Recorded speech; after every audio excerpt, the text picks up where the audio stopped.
इदम श्री सद्गुरुवे नमः। जन्म शताब्दी पुस्तक माला 79। भज सेव्याम ही है भक्ति डे 6। परम पूज्य गुरुदेव वंदे माँ का दिव्य संरक्षण और एक बहुत खूबसूरत यात्रा, एक बहुत दिव्य यात्रा, जहाँ परम पूज्य गुरुदेव कह रहे हैं कि तुम उस रस की ओर मैं तुम्हें ले जाना चाहता हूँ, उस परम आनंद की ओर मैं तुम्हें ले जाना चाहता हूँ, जहां पर स्थित होकर इंसान को कुछ करने की आवश्यकता नहीं रहती और सब कुछ अपने आप हो जाता है। मतलब मैं तुम्हें सत्य रजतम से पार लेकर जाना चाहता हूँ। मैं तुम्हें देह के समस्त भावों से पार लेकर उस परम भाव की ओर ले जाना चाहता हूँ, उस महाभाव की ओर लेकर जाना चाहता हूँ, उस महाप्राण की ओर लेकर जाना चाहता हूँ। और इसके लिए मैंने तुम्हें प्रेम रूपी इस नाव पर बैठा दिया। अब हम इस प्रेम रूपी नाव पर रहे या नहीं, है हमको देखना है। हमें जब प्रेम रूपी नाव पर बैठा दिया गया है, तो 24 घंटे हमारा चिंतन कहाँ है? मात्र ये 15 मिनट के स्वाध्याय से बात कैसे बनेगी? हमने 15 मिनट का स्वाध्याय किया, पर बाकी 23 घंटा 45 मिनट क्या किया, इस पर चिंतन करने की आवश्यकता है। क्या 23 घंटे 45 मिनट में कितनी बार हम इस प्रेम रूपी नाव से उतर गए और हमें पता नहीं चला? हम जितनी बार पर चिंतन करते हैं उतनी बार इस नाव से उतर जाते हैं।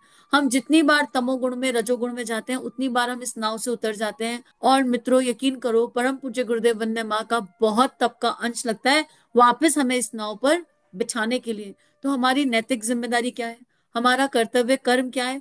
कि हमें इस नाव पर बैठा दिया गया है, हमें इंद्रियों का संचालन करना सिखा दिया गया है। हमें बता दिया है कि इंद्रियों को अच्छे कामों में लगा लो, ये इंद्रियों को अर्जुन के जैसे समर्पित कर दो, भगवान श्री कृष्ण को या अपने इष्ट को समर्पित कर दो कि ये इंद्रियां 5 घोड़े हैं और आप इनके रथी हैं और हम जीवात्मा हैं। ऐसा एक विजुअलाइजेशन क्रिएट कर लो और 23 घंटा 45 मिनट चिंतन केवल इष्ट का, चिंतन केवल परम पूज्य गुरुदेव वंदे माँ के वैल्यूज और प्रिंसिपल्स का। और जो होमवर्क आ रहे हैं इनडायरेक्टली देखा जाए तो, क्योंकि भक्ति ज्ञान के आधार पर नहीं है ना, भक्ति एक्सपीरियंस के आधार पर है। भगवान कोई वस्तु नहीं है, तो जो जो बातें आ रही है ना, उनको दिन भर अभ्यास प्रयास से अभ्यास योग अपनाना पड़ेगा और दिन भर उनको एक्सपीरियंस करना पड़ेगा बिना संशय के।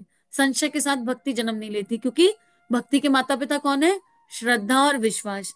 जहां संशय है वहां श्रद्धा और विश्वास है ही नहीं, और उनके बिना भक्ति का जन्म संभव नहीं है। माता पिता के बिना कभी संतान जन्मी है? और भक्ति की परिपक्व अवस्था क्या है? भक्ति के बच्चे कौन है? ज्ञान और वैराग्य। भक्ति को भी श्रम से, भक्ति आ गई तो भक्ति भाव से। एक होता है ज्ञान के भाव से श्री रामचरितमानस पढ़ना, ज्ञान के भाव से परम पूज्य गुरुदेव की लेखनी को पढ़ना, ज्ञान के भाव से श्रीमद् भगवत गीता को पढ़ना। एक होता है भक्ति भाव से पढ़ना। इसको समझने के लिए एक एग्जाम्पल छोटा सा देकर स्वाध्याय आगे बढ़ाते हैं। महर्षि वेद व्यास को हम सब जानते हैं, ज्ञान के आधार पर इतने सारे पुराण लिख दिए, लेकिन एक ऐसी अवस्था आई जब उनके अंदर कुछ हिल गया, उनके अंदर एक बेचैनी थी। वो रस, जिस रस की तलाश थी, जो रस आत्मा की पुकार था, वो रस प्राप्त नहीं हो रहा था। और उन्होंने एक चिता जगाई और जितने भी पुराण उन्होंने लिखे, जितना भी उन्होंने लेखन किया, उस सबको उस चिता पर रखने लगे कि मैं सबको जला दूंगा। नारायण ने ऊपर देखा, नारायण ने नारद जी को भेजा कि ये क्या हो रहा है। नारद जी ने कहा तुम ये क्या कर रहे हो? बोले ये किताबें जो मुझे वो परम अवस्था, परम आनंद नहीं दे पा रही, मेरे अंदर वो रस नहीं जगा पा रही, तो ये समाज का क्या कल्याण करेंगी? मुझे नहीं चाहिए ये सब, मैं इन्हें जला रहा हूं, मैं इन्हें खत्म कर रहा हूं।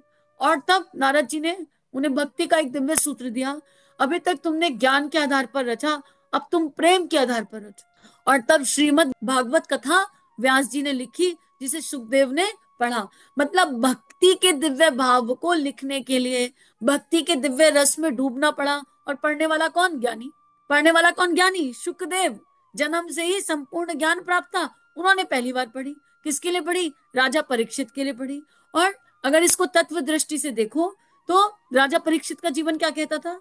राजा परीक्षित का जीवन ये कहता था कि 7 दिन में मृत्यु हो जाएगी। मित्रों, हमारी भी मृत्यु 7 ही दिन में होगी। बताओ, Sunday Monday Tuesday Wednesday Thursday Friday Saturday Sunday के अलावा कोई दिन बचा है? कोई दिन नहीं बचा। 7 दिन में हमारी भी मृत्यु होगी। कौन से 7 दिन नहीं पता। परीक्षित कौन? जीवन की परीक्षाएं। परीक्षित कौन है? जीवन की अनंत समस्याएं, जटिलताएं, जिनके कारण हमारे अंदर विष उत्पन्न हो गया है। विष कौन? तक्षक। विष कौन? तक्षक। इस विष को काटने के लिए सुखदेव रूपी ज्ञान को अपने भीतर रखकर प्रेम रूपी भगवत कथा का चिंतन भव सागर से पार निकाल देगा अपने आप सहज। लेकिन भक्ति के बिना पॉसिबिलिटी नहीं है, संशय के साथ पॉसिबिलिटी नहीं है।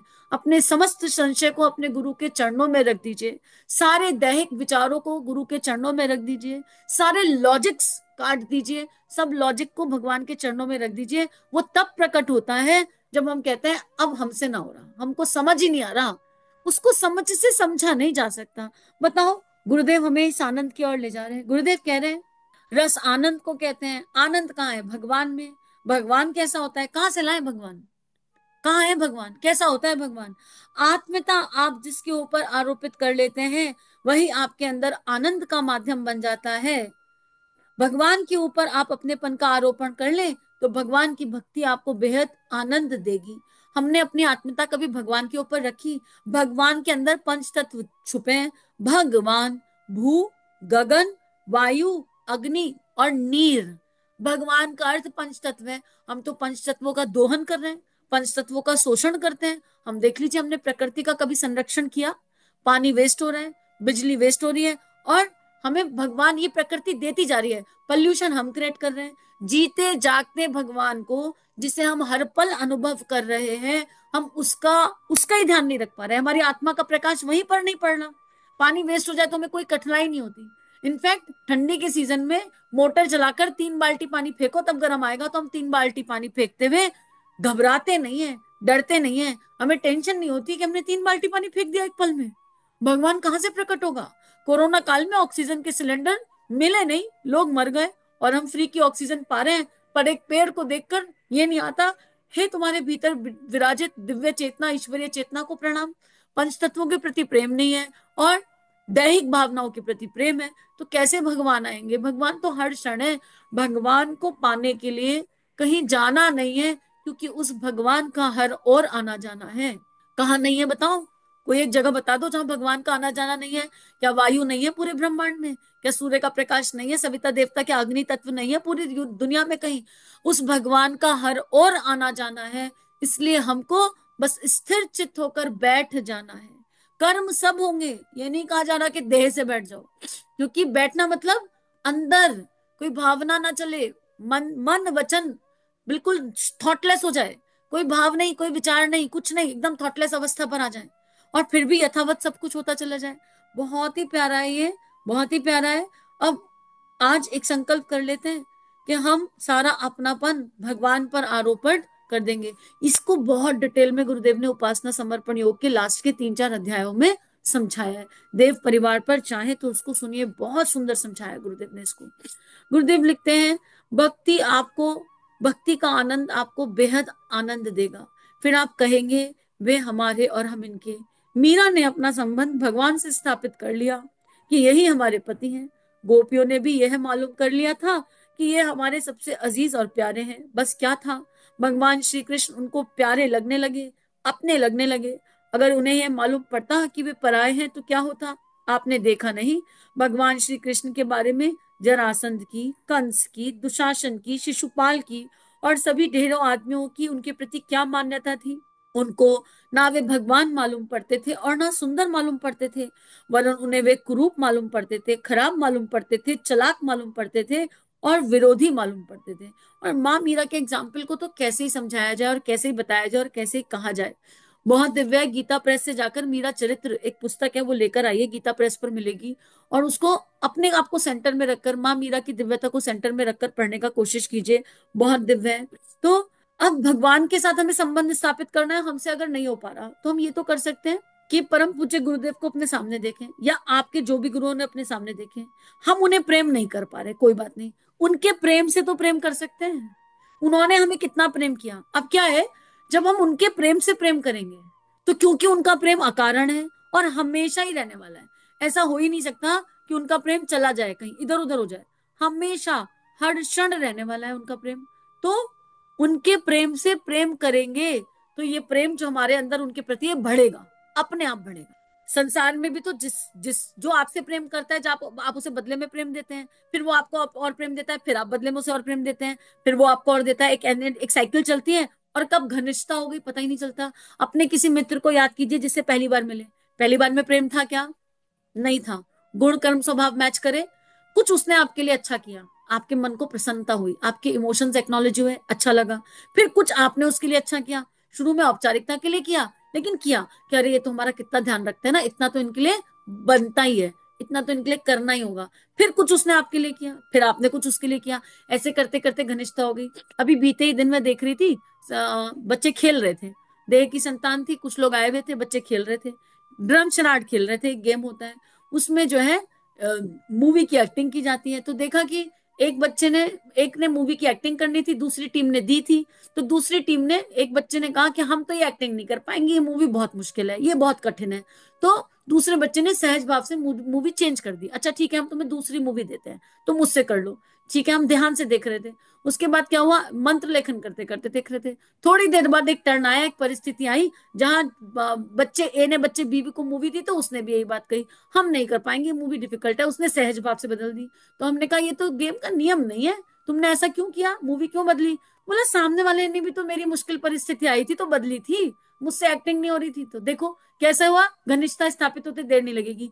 जब हम सामने वाले का दुख दर्द समझते हैं, सामने वाले की मुश्किल समझते हैं, और उस मुश्किल के हिसाब से थोड़ा बहुत सहज हो जाते हैं, तो प्रेम का जन्म होने लगता है, अपने आप घनिष्ठता बढ़ने लगती है। जब हम संसार में घनिष्ठता बढ़ा सकते हैं, तो क्या अपने गुरु से नहीं बढ़ा सकते, उनके प्रेम से प्रेम करके? करके देखो, यकीन करो। उसके बाद क्या होगा, ऐसा कोई काम नहीं कर पाएंगे जो करने योग्य नहीं है। अगर हो गया, अगर हो गया तो प्रायश्चित, अगर हो गया तो दुख होगा, तकलीफ होगी।